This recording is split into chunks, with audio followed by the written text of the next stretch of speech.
Hello friends and welcome back to my channel. I've got here next to me 2 stacks of books with all of the books that I read in 2024. In August, I also read 2 books. The first one, my second and last of the year by Taylor Jenkins Reid.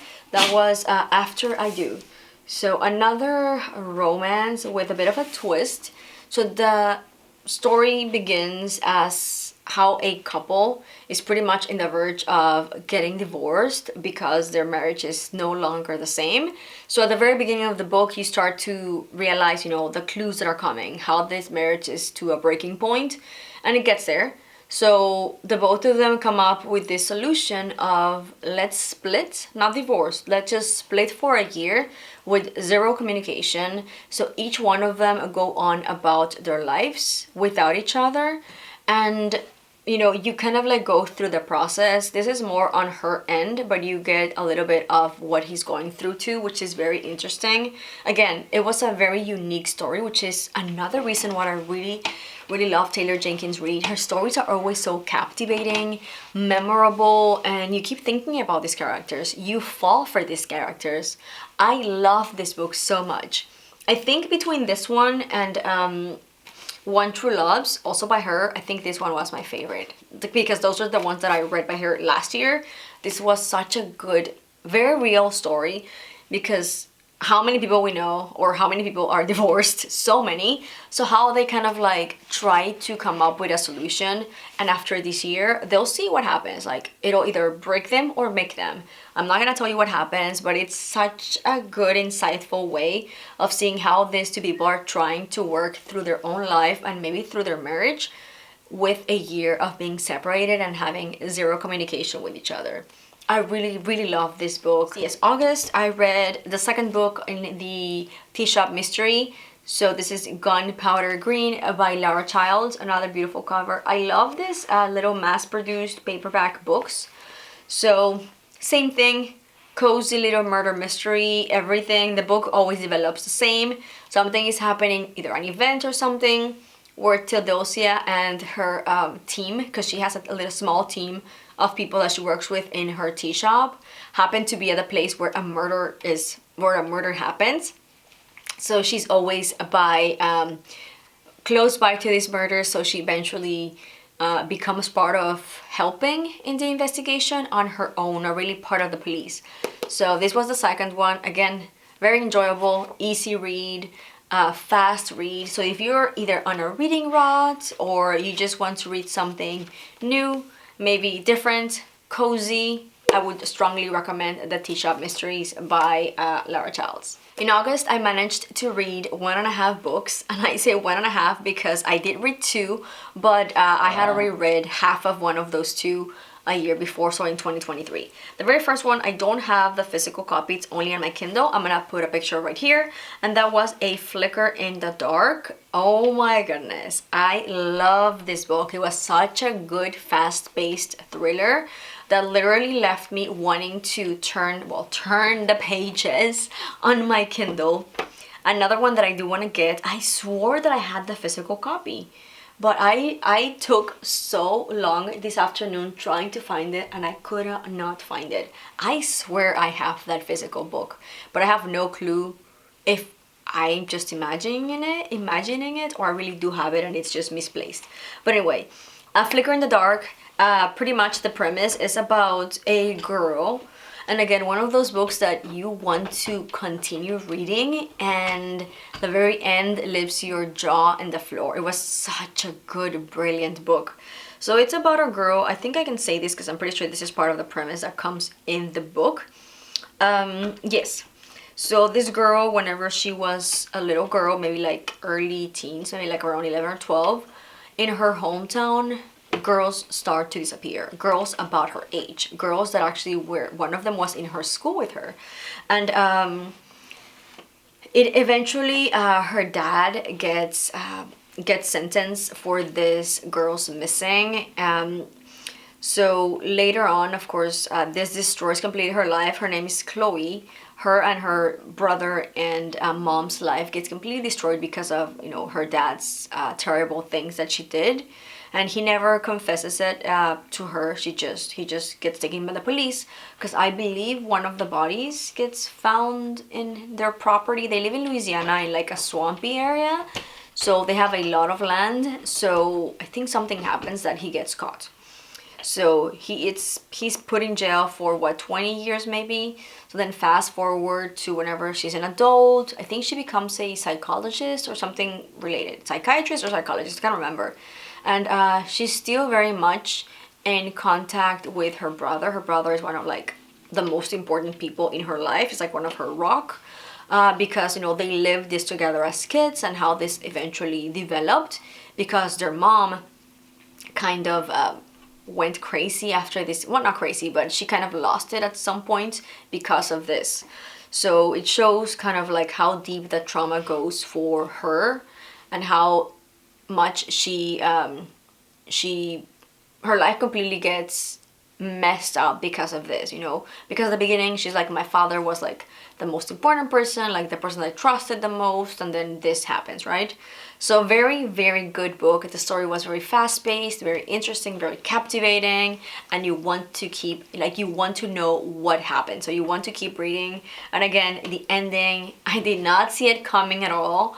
It's a bit of a psychological thriller, so it's either you going like a little crazy about what's happening, trying to develop your own conclusions, but really it's the opposite of what you were thinking. So I don't know, it was such a good book. I highly, highly recommend it. The half book that I read in September was finishing up The Secret History by Donna Tartt. So I started this book back in November of 2023, but it didn't fully catch my attention. So I think at like the 150 page mark I dropped it. So this 2024 I told myself I had to finish it. So I did make an effort of get back to it. I restarted it fully, and I didn't just get back to where I was, because it was very blurry and a whole year had passed. I really did like it. I think I gave this a 4-star. It can get a little complicated. It's with some of the things that are going on. It's very morally gray characters, kind of bad characters realistically, but you learn how to like them. So they're bad people that are likable, if that makes sense. It's a group of college kids that go to this very prestigious high-end college over in New England, and there's one kid that comes from California that gets a scholarship to go to this school. And so all of them are friends, and they have like a very tight group of, I think, 5 of them. Among them, there's a pair of twins, a boy and a girl, and then 2 more guys, and then the 5th guy comes in from California. So they all go to this school or this college to study literature. So the peculiar thing also about their little group is that they all belong to this one elite group in the college. So this particular professor gives them all their classes. So they study language, they study art, they study literature, of course, and they focus a lot in Greek. So this kid from California was very good at Greek. That's why whenever he comes to the school with a scholarship is through his Greek studying. So yeah, pretty much there's something bad that happens. I don't know if it says, it doesn't say exactly what happens, but something bad happens where all of them are involved, and it's how they're trying to cover what happened and the consequences of their acts. It was very good. It's very interesting. Again, it's bad people that you end up liking, and the ambience in this book is so good. It's dark academia, so you get the vibes with this book. It's very easy to get yourself transported to this New England college, and the weather is just beautiful. I love me some dark, rainy days, cold weather. So yeah, I really loved it. I would like to read it again, probably more on the annotating type of read, just to catch more things that I probably missed the first time. But yeah, very, very good. I would recommend it to anyone who likes dark academia genre. I think this was one of those that it's gonna be a classic if it's not already a classic for a reason. I really loved it. It's on the thicker side. I think it's like almost 600 pages long, and the font is teeny tiny. So yeah, But I really did like it. I gave this a 4-star. In October, I read 2 books. The first one being the second in the Housemaid trilogy. I'm pretty sure it's only 3 of them. So this is The Housemaid's Secret. So we have Millie back. I'm pretty sure that's the name of her. Yeah, Millie. And she's back at doing some housemaid work in this new family's home. And new story, pretty much same plot with a few different twists by Frida McFadden. I think I missed the name. It was pretty good, but I think it can get a little repetitive. It was getting a little repetitive whenever I was reading this one. Even though it's not the same story, it's very much similar. But I enjoyed it, same as the first one. Fast-paced thriller, but realistically, I remember so much more of the first one, which is The Housemaid. Like, I clearly, distinguishedly remember everything that happened, and then the ending of the book just put my freaking jaw on the floor. It was so good. I felt like this one was a little bit lacking, comparing it to the predecessor of The Housemaid. But I also really liked it. It was, you get, of course, new characters, except for Millie, because she comes to a new house and the new things that happened. But yeah, it was pretty good. I think I gave this like a 3.5. Again, I preferred the first one, and I don't think I would be reading the next one in the trilogy. But I do want to pick up a few more by Frida McFadden. I think The Boyfriend and then Never Lie are top rated and probably will be different than this same housemaid story. So I probably want to read those. And then for October, keeping in October, the second one I read was the one and only Agatha Christie, the Queen of Mystery. I finally read The Mysterious Affair at Styles, the very first one in the Hercule Poirot series. So this I bought, I want to say 2 years ago, and it's been on my TBR forever. So I told myself I had to read it in, 2024, and I really enjoyed it. In 2023, we read Halloween Party, also in October, by Agatha Christie. But Halloween Party is one of the last, or some of the last cases by Hercule Poirot. So I wanted to go back to the origin. I wanted to read that very first one. I really enjoyed it. I think I also gave this book a 4-star. It was very interesting and it was fun to try. Again, it's a murder mystery, so I tried to find who the murderer was. And I love that this one came with, there's a little map of the house. I can't find it, but I'm pretty sure there's a map of the house, so you kind of like get a visual of where everything is, because this happens at a home. So yeah, it was very good. I am very into the idea of reading so many more of Agatha Christie's book. Recently I purchased maybe like 3 of her books, and I'm trying, or my idea is to go in order. I first want to read Hercule Poirot's, and then I want to go to the Miss Marple's series. Then we move on to November. We have 2 more months. In November, I only read 1 book, and that was La Hacienda by Isabel Cañas. Also part of my book club with my friend. We went for a Spanish version because I'm pretty sure this author, she originally wrote this book in Spanish, but we could be wrong. I don't remember what we ended up finding out after we started reading it. It was very creepy. It was a little bit scary in some ways. It's about this house, La Hacienda. It's a house, but at the end, it led me wanting more. Like, I wanted to find out more of the story of the main girl. Like, what happened to her after all the situation happens. It's pretty much about people compare this to Rebecca by Demoulier, I don't know how to pronounce the last name, author, the classic, also kind of psychological thriller. This is about a house that is haunted, and it gets very creepy. It gets pretty scary at parts where I did not want to read this book at night because it was making me a little too scared. I gave this, I'm pretty sure, a 4-star too. But I wanted, at the end, I wanted to know more about what's gonna happen with her and other characters. She marries a widowed guy that's older than her, while I'm pretty sure it's a revolution that's happening in Mexico. I could be wrong. There's some kind of war going on, or some kind of battles going on, and her newly husband has to stay in the capital, so in Mexico City, in Mexico, and she goes back to one of his haciendas. And this is the house where he used to live with his first wife.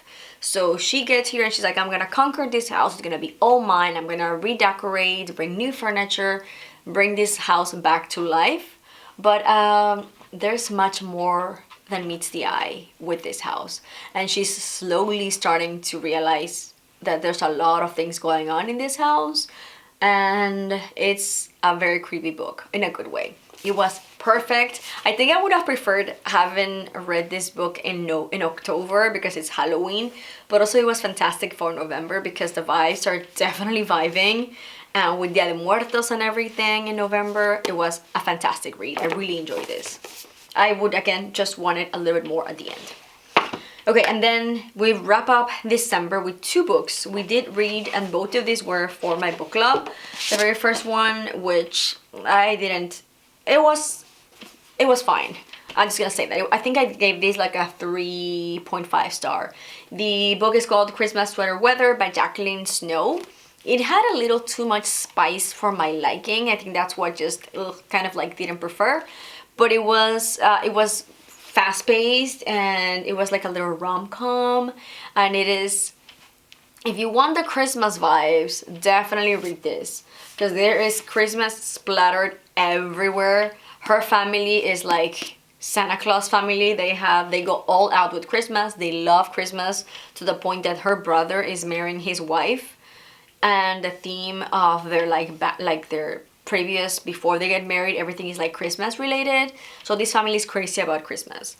And the love story is with her, of course, the sister of the guy who's getting married, and then one of the brother's best friend. So it's interesting, it's fun to read. It's definitely Christmassy. Like they're spending the bachelor, that the brother and the sister-in-law are getting together, like the little group of friends, in a kind of like hotel in place where they throw the Christmas in every single section of the hotel. There's like a huge Christmas celebration. They have like games and everything, and the whole hotel is like, the entire hotel is decorated with a bunch of Christmas in every single corner. So you get the vibes of the Christmas, if that's what you're looking for. But it was just, I don't know, the spice for me was a little too much. It kind of like made me cringe at some points. I don't particularly love my books to be spicy. So especially whenever it's a little not necessary. I don't know, I prefer books without spice. I say that while I'm reading also the Imperium series, which I'm in Iron Flame, but I feel like it's different. I don't know. Okay, the last book of the year, I read one that I really, really loved, and I gave this a 4.5, and that is The Christmas Bookshop by Jenny Colgan. A book that I for sure bought because of the cover. I saw it and I thought, how stunning, I've got to read this, and I convinced my friend to be this our second read of December. Really loved it. It's about a girl who's a pessimist. She's just such a Debbie Downer. She's had issues in her life pretty much because she compares herself to her perfect sister. So she's always battled this sort of like envious feelings, jealousy feelings all her life because of her sister. She's the younger sister, and she ends up never keeping a job for too long, kind of like dragging her life around every single time. So at the very beginning of the story, the shop that she's working at gets closed, so she's without a job. And also this is set in a beautiful, where is it? In Edinburgh. So it's a beautiful city, quaint, with tons of castles, and it's during Christmas time, so you have the snow and the cold and the beautiful scenery. It's just absolutely stunning. So anyway, the sister, what's her name? I forgot her name. Carmen, loses her job. So as a favor, her mom asks her her daughter, her older daughter, which her name is Sophia. Sophia is like the perfect daughter who's a lawyer and also is married to like a very rich guy, and they have these beautiful children with a beautiful home. So their mom goes like, hey Sophia, please help your sister find a job. Help her with something that you can figure out. So her sister Sophia finds her a job with one of her clients. Again, she's a lawyer. His name is Mr. McCready. and he owns a little bookshop of used books. I think he specializes in travel books, maybe? I don't remember. No. It's used books of some type, but I can't remember exactly what he specializes in. So it's not like a regular bookshop. And the bookshop has been going through financial trouble for a very long time. And Mr. McCready comes from a family that had this beautiful home, so they've pretty much lost everything, and he just has the house that is above the bookshop. And yeah, so it's a story about how Carmen, our main girl, and Mr. McCready bring this bookstore back to life. And there's a little bit of a romance in there, but in a very cute way. And I don't know, I really enjoyed it. It was very cozy, very the ambience of the Christmas is there. It's just cute, cozy, and I want to know more about what happens. And there's actually a second part, so I want to read that in this next holiday season for this 2025.